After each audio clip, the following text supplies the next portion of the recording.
Kami mohon kesediaan Bapak Ustadz untuk memberikan sedikit nasihat dan tausiah kepada Bapak Ustadz Abi Hanan Sulaiman. Disilakan dan sekaligus nantinya menutup dengan doa. Terima kasih.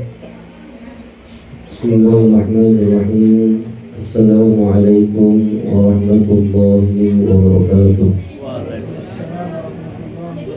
Alhamdulillah Rabbil Alamin alladhi an'ama alaina bi ni'matil iman wal islam. Wassalatu wassalamu ala rasulillah wa ala alihi wa ashabihi ajma'in, amma ba'd. Untuk keberkahan acara akikah kita pada kesempatan ini, saya mengajak kita semua untuk sama-sama mengirimkan Al-Fatihah pada baginda Rasulullah Sallallahu Alaihi Wasallam, kepada seluruh ulama-ulama kita, kepada seluruh guru-guru kita, kepada seluruh orang tua kita dimanapun mereka berada, terlebih khusus kepada ananda kita yang hari ini diakikah, Ananda Nuaiman Reza Al-Aziz. Semoga dengan akikah pada hari ini Allah Subhanahu wa taala menjadikannya sebagai anak yang saleh insyaallah. Ala hadratin Nabi Mustafa Muhammad sallallahu alaihi wasallam. Al-Fatihah. A'udzu billahi minasy syaithanir rajim. Bismillahirrahmanirrahim. Alhamdulillahi rabbil alamin arrahmanir rahim maliki yaumiddin. Iyyaka na'budu wa iyyaka nasta'in. Ihdinas siratal mustaqim. صراط الذين أنعمت عليهم غير المغضوب عليهم ولا الضالين. Alhamdulillah, kita sama-sama melaksanakan acara tasmiyah dan akikah. Ada beberapa hal yang perlu disampaikan dan perlu kita ketahui dalam hal tanggung jawab orang tua terhadap anaknya. Jadi setidaknya ada beberapa tanggung jawab orang tua kepada anaknya. Yang pertama, kata Rasulullah SAW, "Addibu auladakum qabla wiladati." Didiklah anakmu sebelum dia dilahirkan. Artinya apa? Artinya jauh sebelum anak dilahirkan hendaknya kita mendidik anak itu. Hendaknya kita mendidik anak itu supaya kelak ketika lahir menjadi anak yang soleh. Pertanyaannya, bagaimana caranya mendidik anak sebelum lahir? Maka Alinan Reguluta Kiai Haji Abdul Rahman Ambodale menjelaskan bahwa caranya mendidik anak sebelum lahir itu pada peletakan batu pertama. Ketika masih pengantin baru, ya, ketika baru mau dicetak anak, baru mau dibikin, disitulah sebenarnya tempatnya dibentuk wataknya seorang anak itu, termasuk fisiknya anak, mau laki-laki perempuan, disitulah dibentuk. Ya, makanya Andre Guruta Kiai Haji Abdul Rahman Ambodale, pendiri Darut Dawah wal Irsyad Mangkoso, menjelaskan bahwa ya, ilauko riwattu manyamunmu. Jadi salah satu doa yang paling cepat dikabulkan itu adalah waktu ketika kita merasakan kenikmatan tertinggi. Dan menurut Andre Guruta, salah satu kenikmatan yang tertinggi adalah ketika malam pertama. Disitulah diminta anak itu, disitulah digambar. Makanya apa doanya ketika mencetak anak di malam pertama? Baca itu Rabbana atina fid dunya hasanah. Kemudian hadirkan wajah anak yang mau dibentuk, laki-laki kah, perempuan kah, soleh kah, seperti Nabi Yusuf kah, seperti, pokoknya itu digambarkan di situ. Ya, Rabbana atina fid dunya hasanah, kita singgah di situ lalu kemudian digambar di situ. Wa fil akhirati hasanah, kemudian digambar lagi di situ, ya Allah jadikan nantinya anak yang lahir ini bukan hanya baik dunia tapi juga baik akhirat. Ya. Wa qina adzabannar, dan jadikan nantinya anak saya yang lahir ini ya menjauhkan kami dari yang namanya azab kubur. Di situ sebenarnya ya. Yang pertama tadi adibu auladakum qabla wiladati. Jadi perumpamaannya sama dengan masjid, Pak. Masjid Nurul Muttaqin itu sebelum jadi fisiknya ada gambarnya, betul Pak ya? Ada dulu gambarnya, ya. Begitu juga anak, sebelum anak-anak itu lahir, ya digambar memang. Siapa yang gambar? Kedua orang tuanya.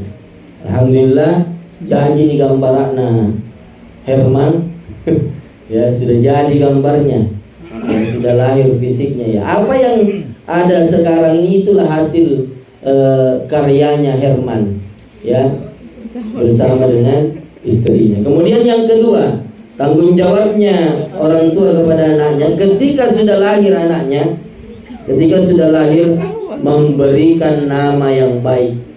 Alhamdulillah tadi kita sudah melakukan tasmiyah, pemberian nama, ya. Siapa namanya? Nuaiman. Tahu artinya Nuaiman, Mas? Tahu apa artinya? Orang baik. Orang baik. Ahli surga. Ahli surga.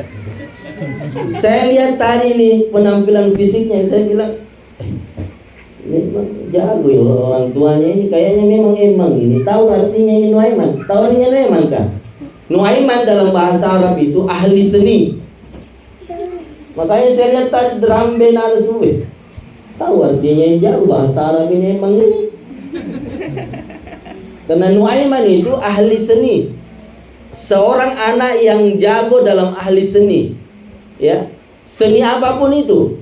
Jadi dia jago dalam berkarya. Ya. Dan memang Nuaiman itu salah satu sahabat Nabi yang suka melucu, suka melawak.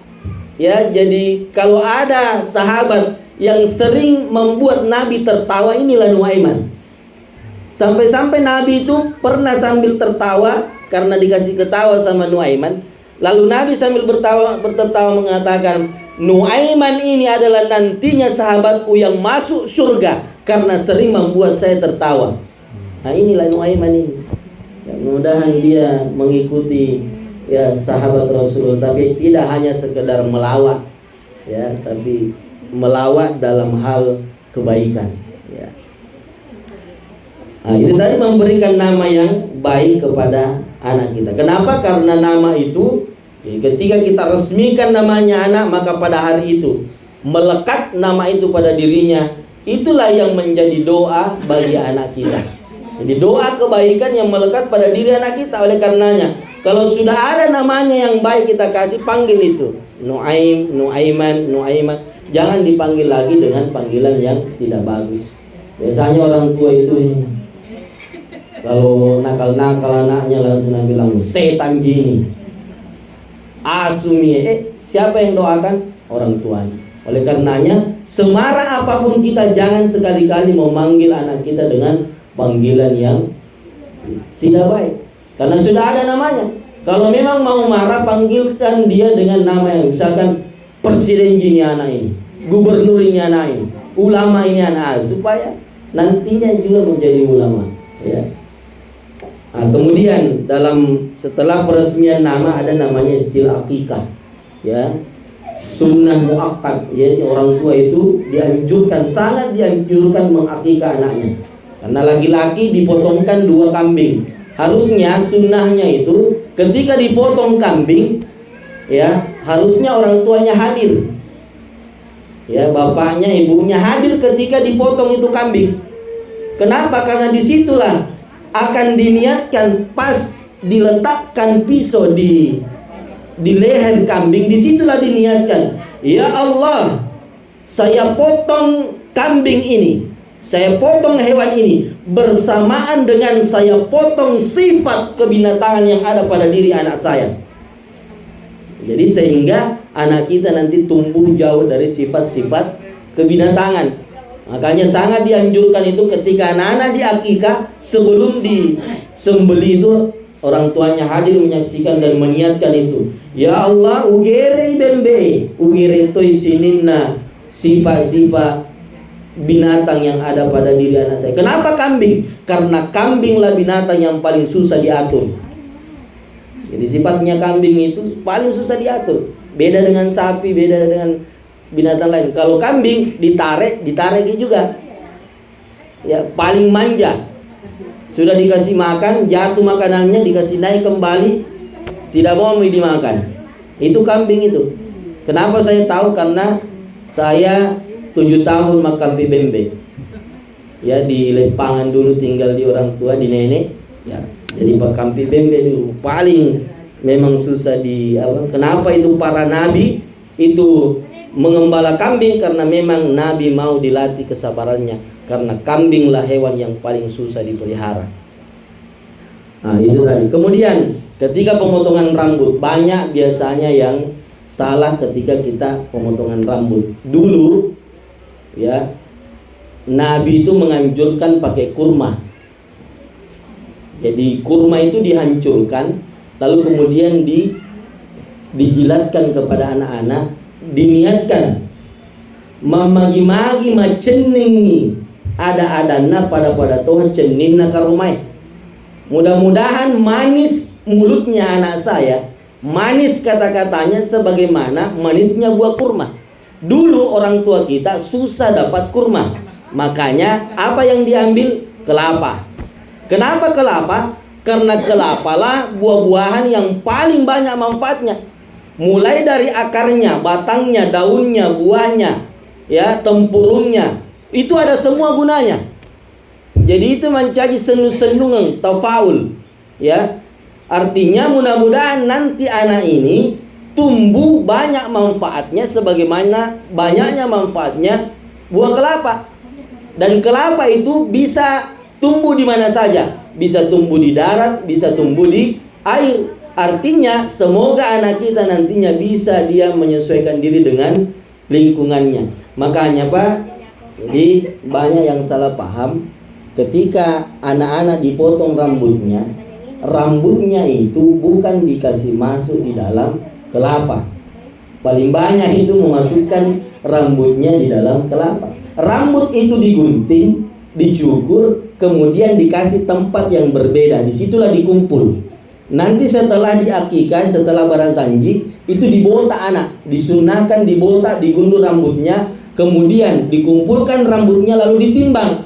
Berapa timbangannya disesuaikan dengan berat emas. Lalu kemudian emas itulah yang disedekahkan. Jadi sejak kecilnya anak-anak diajar bersedekah. Nah, kemudian untuk apa kelapa? Kelapa itu diambil airnya. Diambil airnya kemudian dijilatkan ke anak-anak. Diambil airnya dijilatkan ke anak-anak. Didoakanlah di situ, ya Allah, lembutkan lisan anak saya. Jadikan kata-katanya manis sebagaimana manisnya buah kelapa, manisnya air kelapa. Dan itu airnya jangan dibuang. Airnya itu diminumkan ke anak-anak, termasuk anak-anak yang hadir itu bisa. Itu menjadi berkah buat anak-anak yang lain. Ya, jadi diminum. Tapi kalau sudah ada rambutnya di dalam, bagaimana caranya kasih minum anak-anak? Nah, jadi yang perlu mubasir juga. Nah, jadi dikasih minum anak-anak, ya yang lain juga ikut minum untuk mendapatkan berkah salawat yang dibacakan ketika kita berzikir. Nah, kemudian yang ketiga, mendidik anak kita dengan pendidikan agama. Jadi perbaiki agamanya anak kita, ajari dia, tanamkan dia sejak dini tentang agama, tentang sholat. Adibu auladakum bis sholat. Tapi sebelum mendidik anak kita sholat, orang tuanya juga harus sholat. Sholat gimana tuh? Iya. Alhamdulillah. Sholat gimana? Harus sholat. Jadi emang sekarang ini sudah jadi orang tua, ya.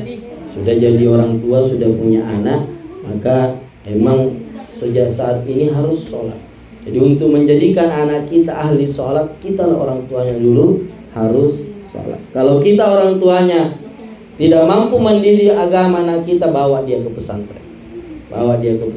Tapi kalau masih dini begini, tidak bisa dibawa ke pesantren. Siapa yang didik? Orang tuanya. Makanya banyak-banyak sholat, karena anak kita lah yang kemudian melihat orang tuanya, apa yang dilakukan orang tuanya, itu juga yang insya Allah dilakukan oleh anak-anak kita. Jangan lupa terus doakan, memang ketika tidur-tidur begitu tiup-tiup dia, Rabbi habli minas shalihin, Rabbi habli minas shalihin, Rabbi habli minas shalihin.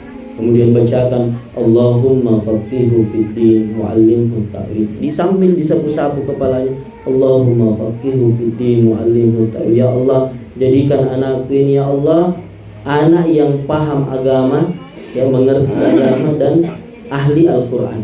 Allahumma faqihu fiddin wa 'allimhu ta'wil. Kemudian yang terakhir, tanggung jawab orang tua dalam menikahkan anaknya ketika sudah sampai waktunya. Mungkin itu saja yang bisa saya sampaikan. Mudah-mudahan penuh dengan keberkahan. Mudah-mudahan anak kita Nuaiman menjadi anak yang saleh, menjadi permata, menjadi kebanggaan bagi orang tuanya, bagi keluarga, bangsa dan agamanya, insya Allah. Mungkin itu saja. Saya mau doa. Doa bertanya bukan? Doa bertanya. Kita tutup dengan sama-sama berdoa. A'udzubillahi minasyaitonir rajim. Bismillahirrahmanirrahim. Alhamdulillahirabbil alamin. Shalatan wassalamun ala Rasulillah wa ala alihi washabbihi ajmain. Allahumma shalli wa sallim ala sayyidina Muhammadin karimil aba'i wal ummahat. Allahumma shalli ala Muhammadin al-Fatih lima ughliq wal khatimi lima sabaq wa nasiril haqqi bil haqq wal hadi ila siratil mustaqim wa ala alihi haqqa qadrihi wa miqdarihi al-'azim. Allahumma rabbana zalamna anfusana wa lam taghfir lana warhamna lanakunanna minal khasirin. Allahumma faqihhu fid din wa 'allimhu ta'wil. Allahumma faqihhu fid din wa 'allimhu ta'wil.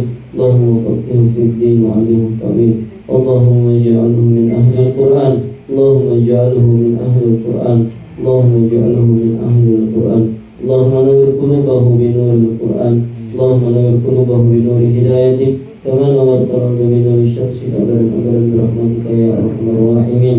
اللهم إنا نسألك السلامة في الدين وعافية في الجسد وزيادة في العلم وبركة في الرزق وتوبة قبل الموت ورحمة عند الموت وفرة بعد الموت. اللهم ربنا اغفر لنا ولوالدينا وارحمهم كما ربونا صغارا.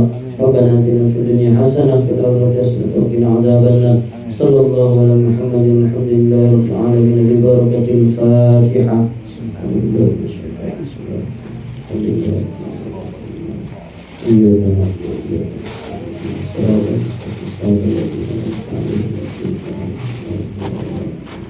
Alhamdulillah wassalamualaikum warahmatullahi wabarakatuh. Alhamdulillah, alhamdulillah rabbil alamin.